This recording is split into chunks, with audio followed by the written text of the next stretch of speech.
All right, Ambassador Nicholas Burns was in the Foreign Service for 27 years. He was the U.S. Ambassador to NATO, and he is currently Professor of Diplomacy and International Politics at Harvard's John F. Kennedy School of Government. Thank you for joining us, Mr. Ambassador. Dana, it's a pleasure to be with you. Thank you so much. Ambassador, President Trump apparently wants to pull about 1/3 of American troops out of Germany. Good idea? Terrible idea. Not Why? in the interest of the United States. The American troops are in Germany, obviously to help protect Germany and other European countries, but mainly because it's in the interest of the United States in two respects. It's a way that the United States can, within NATO, contain Putin and contain Russian aggression in Eastern Europe. It's also been the jumping off point for the United States into North Africa. As we say, we help the French try to contain the terrorist threat in places like Mali and Niger. And it was a jumping off point for our major wars that we fought in Iraq and Afghanistan because of the extraordinary infrastructure that we have built up with Germany over the last several decades. Ramstein Air Base, for instance, being the major air base the United States uses. So this is penny wine pound foolish. It's also part, in my view, of the strategic incoherence of what President Trump is trying to do with Europe. He's been very weak on Europe.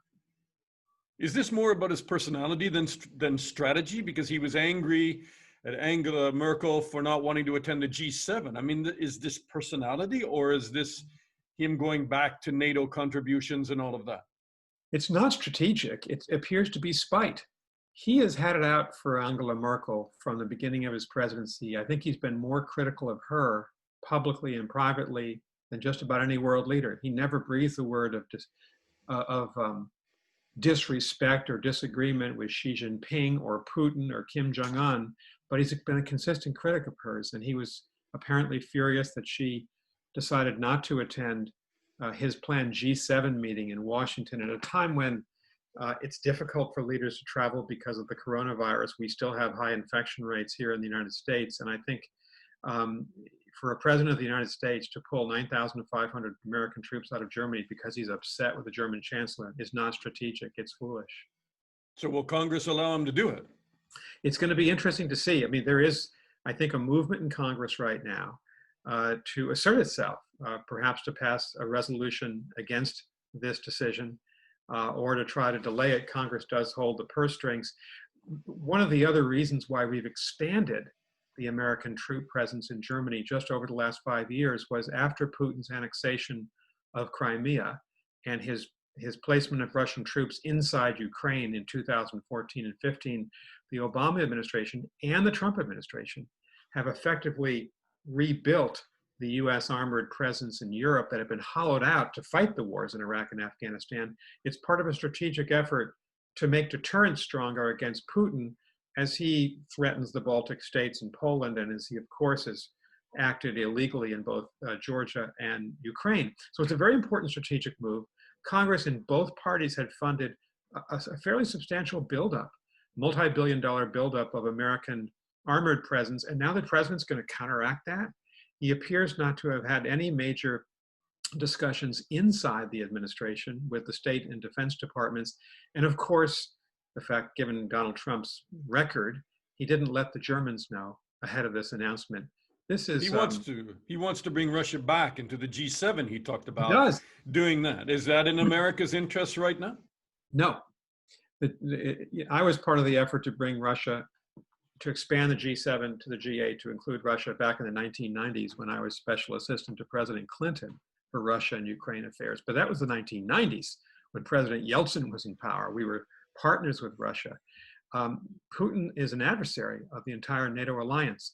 He has annexed Crimea, which is a flagrant violation of international law. That's why sanctions were placed by the EU, Canada, and the United States on Putin. And the idea you'd invite him back to the G7 is anathema to all the other G7 leaders. You saw this extraordinary week last week when Prime Minister Trudeau, Prime Minister Boris Johnson, Chancellor Merkel all said, we don't want to bring Russia back into the G7. This open defiance and disagreement with the United States is really unprecedented in my 40 years of participation and observation of these events. Dangerous times we live in. I mean, we are seeing a number of treaties that President Trump has walked away from, open skies, and now START, as you know, is supposed to be renewed next year. And it looks like President Trump is saying we're not going to renew START, and the Russians are encouraging America to do so.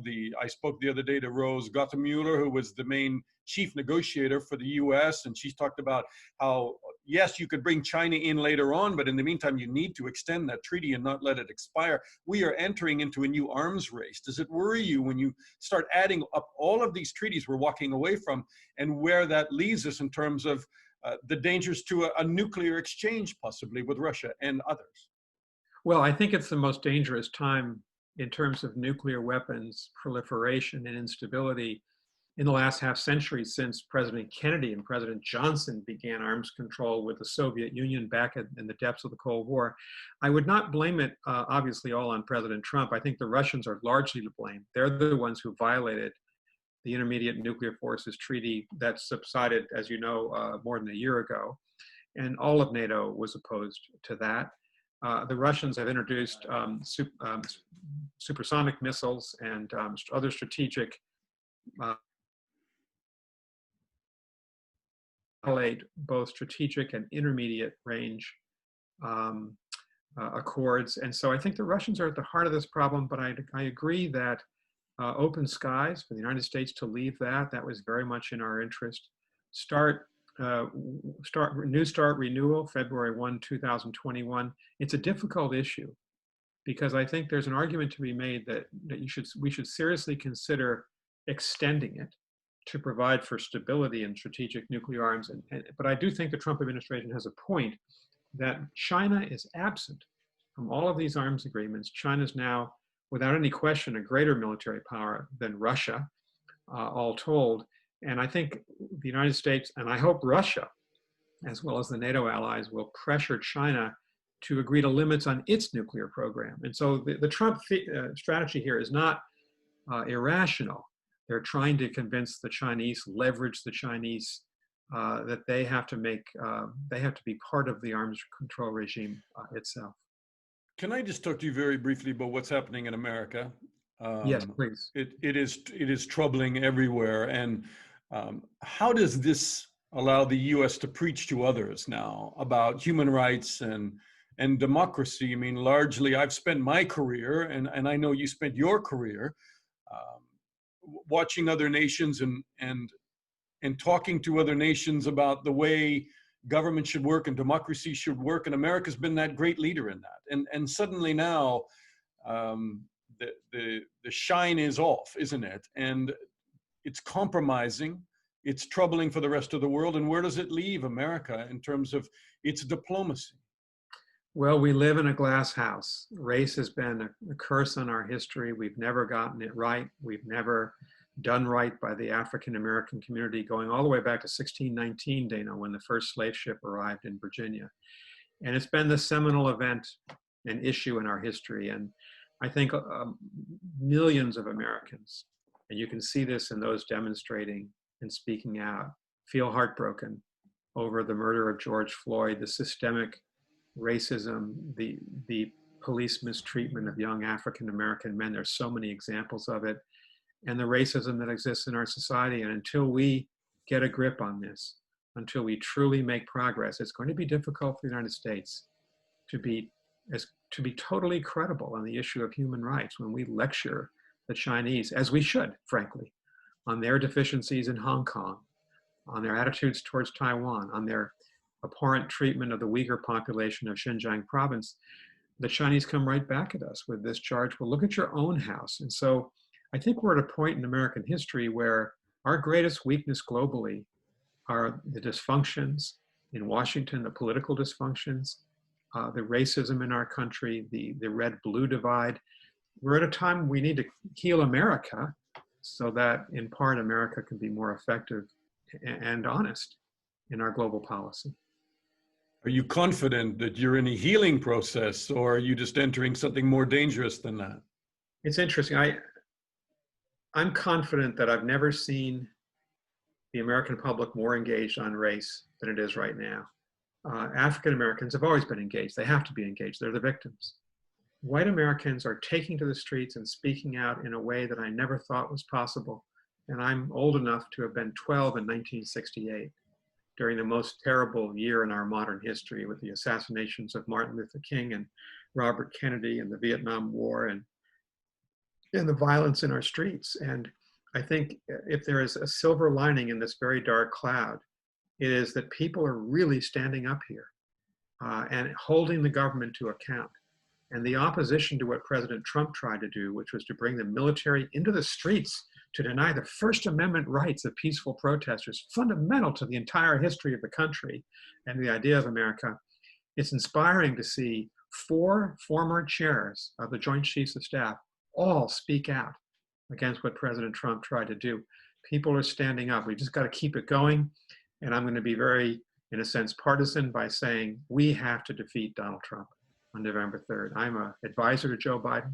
I've been supporting him for 14 months.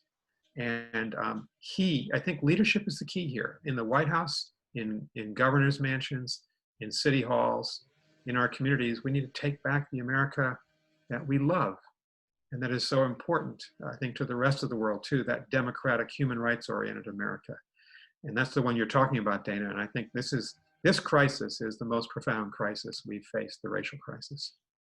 Ambassador Burns, thank you so much for your wise thoughts, and it's always an honor to talk to you. Thank you very much. Dana, thank you. Honored to be on your program. Thanks so much.